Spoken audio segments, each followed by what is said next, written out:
Hey folks, this is Ben Yessel. Okay, so this next week I'll try really hard to work on some music. Put some samples out there for you guys and other stuff like that. Of course, today has been a lengthy day, a little bit different, a little bit tricky. I know I've got Spider-Man going on here, but it's on mute. And just trying to relax after a big day. So, the main thing I'm talking about with this video was President Russell M. Nelson coming down to Seattle, Safeco Field today. So he's the president and prophet of the Church of Jesus Christ of Latter-day Saints.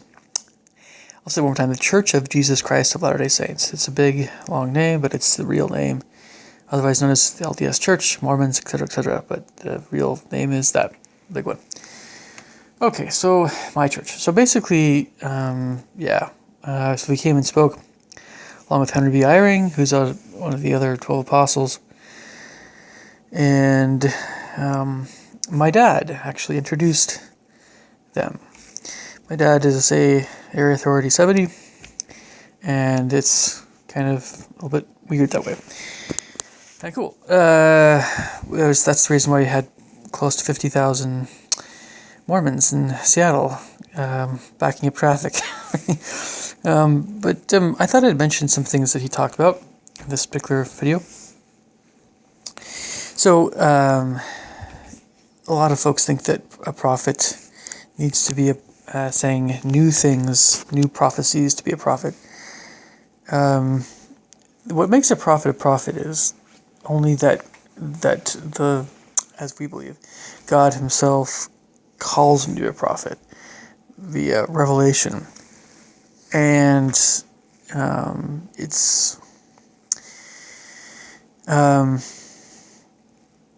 what he says is often, generally speaking, how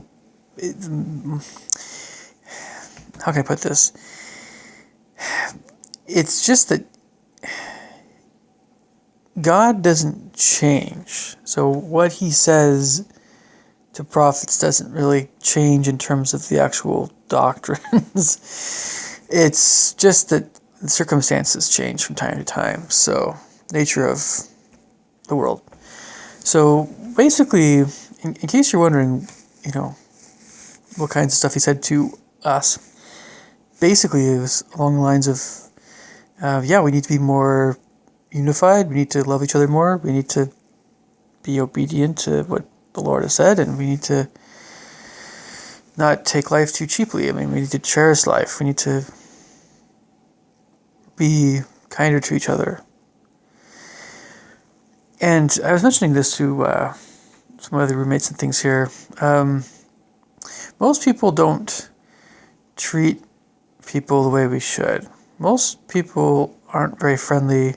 Most people look at you weird if you try to be friends with them or try to talk to them. And is this right? Of course it isn't. But if anyone's going to be called a Christian, it should be someone who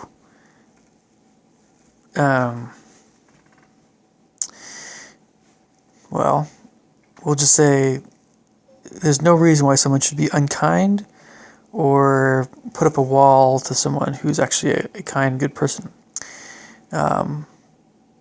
There's no reason for it, really. But how often does it happen? And sometimes it just kind of rubs off on us. And as we become adults, we learn all these defensive behaviors and things, and we aren't like little kids anymore. And, we kind of need to be a little bit like a child in that way, in order to live with God again. We need to be childlike in regard to how easy it can be to be friends with someone, kind of thing. Or we should notice things like kindness, that sort of thing, and all that kind of stuff. That was really pretty much for the most part what we talked about. He didn't really talk so much about gloom and doom and stuff. He didn't talk about natural disasters. He didn't talk about there's a lot of things. He just said we need to be more Christ-like. And I was expecting something else too. I at least maybe was hoping we could do like something where we could submit questions electronically and then he could answer some of them. And also, President Nelson's wife spoke, and Elder Henry B. Eyring spoke again for a little bit. Do I feel let down? Not really. But I have a lot of thoughts about, well, again, it's just other people.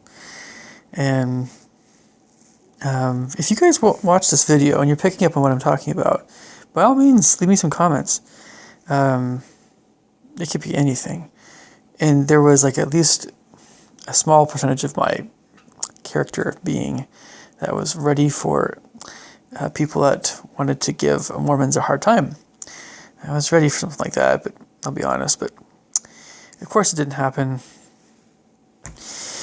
Let's just be honest here. There are times when,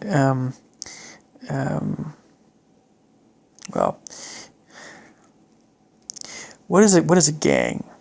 A gang is a group of people. They're all united by something, and of course, you could have, I guess you could say, a nicer way of thinking about the term. But if you have one or two people, not too many people, and that whole bunch of other people come up and start arguing with them, that larger group of people is going to feel a bit more aggressive because there are a lot more of them. Isn't that funny how that works?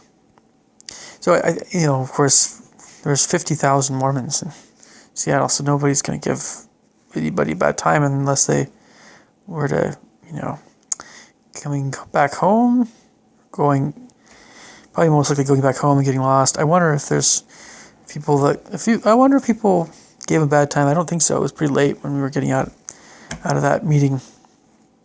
But I wonder, it just, you get some real undesirables sometimes that show up at these things. At least, but that's more the case with Salt Lake City, I think, not so much Seattle. Most people in Seattle are just kind of not really very interested in religion anyway.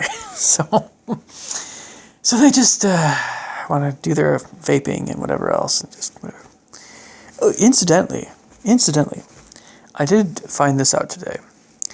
Vaping, as it turns out, is much less harmful than smoking, but still is not good for you. So, but yeah, it's nowhere even close to smoking. So I still think it's not good for your lungs. But anyway, I'll keep this video short. Leave me thoughts and comments below. Catch you guys later. Thanks. Bye.